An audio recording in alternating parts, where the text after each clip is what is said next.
Hey guys, so our watch through of Dragon Ball, the entire series, including Z, GT, and the movies, is still ongoing on Twitch at twitch.tv/Big D Geekdom 101. And last Saturday, we began the Red Ribbon Army arc of Dragon Ball. And I want y'all to join us this Saturday at 1 p.m. You gotta be there. Hit the follow button on the Twitch page or subscribe if you would like, because we're watching Dragon Ball all the way through in high definition, the most pristine audio and video quality anywhere, unavailable in the US or even Japan.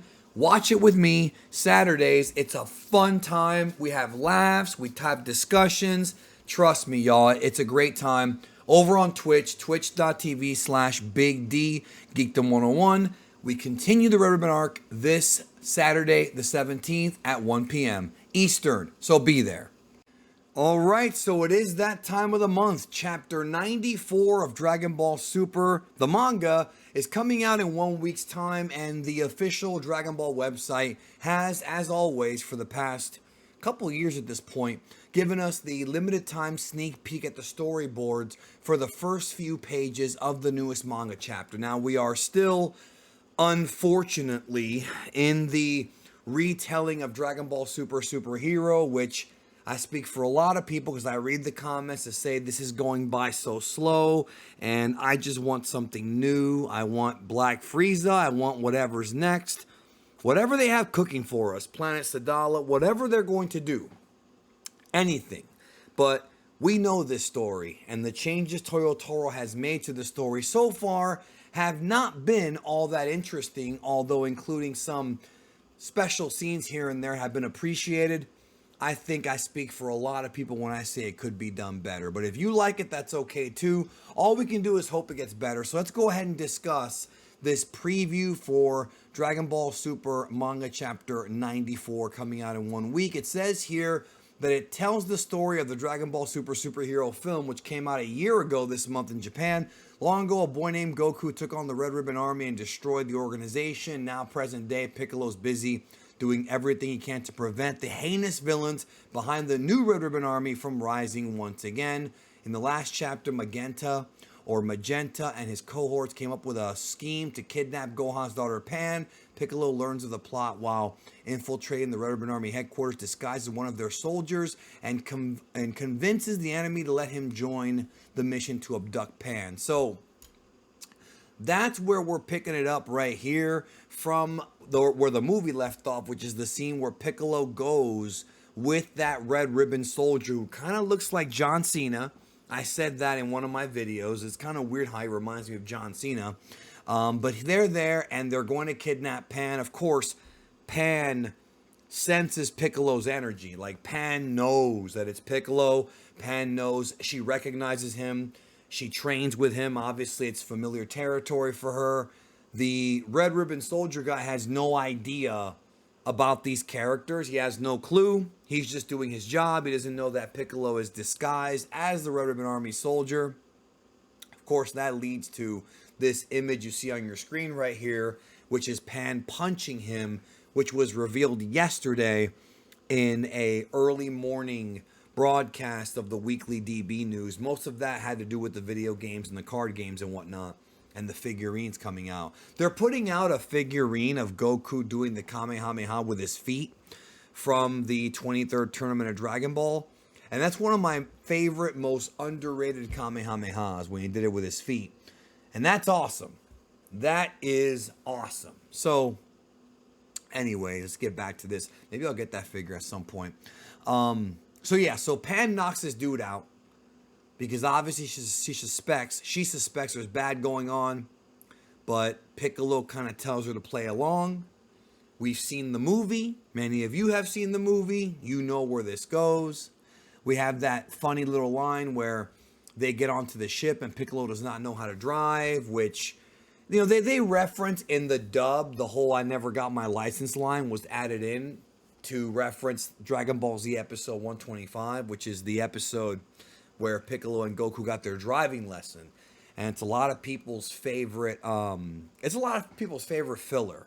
And I know why, because it is a funny one, especially when the seatbelt hits Piccolo right in the face. That's the best part. But that line was not in the Japanese version, but it's still a fun line they added into the dub. Usually I'm not really cool with changes, but that's a little change that I thought was a fun extra Easter egg that was added in. But nevertheless, this dude's been knocked out, so Piccolo explains the plan, which is to tell Pan, hey, we're going to pretend it. Well, he doesn't go into all that detail, but the idea is they're going to pretend to kidnap her. There you see right here Piccolo driving that air jet or whatever, and they're going over to the Red Ribbon Army. Here he has no idea what he's doing. This scene was, of course, in the movie. Many of you remember that. And he's going back to Red Ribbon with the idea being that this could be what gets Gohan to take fighting seriously again, which is putting Pan in danger from the clutches of the Red Ribbon Army.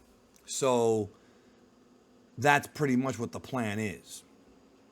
Here's the next panel here, which is, of course, you know, sort of Piccolo thinking. You see Piccolo right here thinking about how much of a nerd Gohan is, and the whole thing is what I just said, that he thinks that this might actually be the key to tapping into Gohan's hidden anger to bring him back to how he used to be. And it even says right here, Piccolo explains to Pan how they can use the kidnapping plot against the Red Ribbon Army, and the teacher-student duo head off to the enemy base. But will Gohan fulfill his fatherly duty and come to the rescue his daughter from harm's way? Well, I wonder what's going to happen. It's not like we don't already know. So I want to do a real quick cut-in right here, because while I was recording that first part of the video, Herms did translate the manga chapter is going to be called Awaken Son Gohan. And that tells me that Gohan will definitely fight Gamma 1 in this chapter. Now it's not even a question. I think Gohan's going to fight him. I think we'll see him transform into Ultimate at least. Not Beast, not yet. But we'll see the Gamma 1 fight and Gamma 2 and Piccolo also. We'll see that in this chapter. I'm pretty sure of it. But I wanted to cut in real quick and give you that extra bonus here. Let's go ahead and get back to the video. The one I already recorded. Let's go back to it now. But Awaken Son Gohan means it's going to start. It ain't that the movie came out last year. It ain't like the Dragon Ball fans in Japan didn't already go see this thing. I mean, it's just weird how they're trying to create drama. But 90% of the fans that read this manga have seen the movie. And I mean not just in Japan, here as well. In fact, there's probably more people, not probably, I'm going to bet there's more people that have seen the movie than read the manga. So there's no point in even doing this, or at least doing it at this pace. So many of you have asked, why are they doing this? Like, why is it taking so long? Are they planning something? They might be. There's all kinds of rumors, so maybe they are. But that's where we're at right now. I'm hoping that the next the next chapter coming up in a week, I'm hoping it will at least, you know, speed things along and get us to Gohan versus Gamma. I'm hoping we'll at least see that fight start in the next chapter. And I think we will. I think we'll see the Gohan and Gamma fight begin, and maybe even Piccolo's fight, which means that we're probably just a couple of months short of this ending, I hope. I really, really hope, because it is going very, very slow.